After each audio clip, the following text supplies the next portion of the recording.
చెప్పుకోవడం ఏముందిరా? ఊరొచ్చింది మెడ పట్టుకున్నా వాడటం మొదలెడితే నాకంటే బాగా ఎవడో వాళ్ళాడో.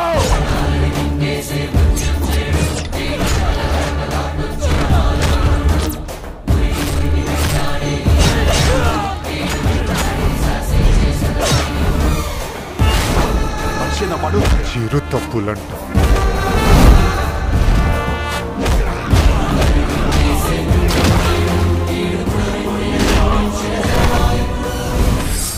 మన కోసం ప్రాణాలు ఇచ్చే మనుషులు ఉండడం మన గొప్పతనం కాదు.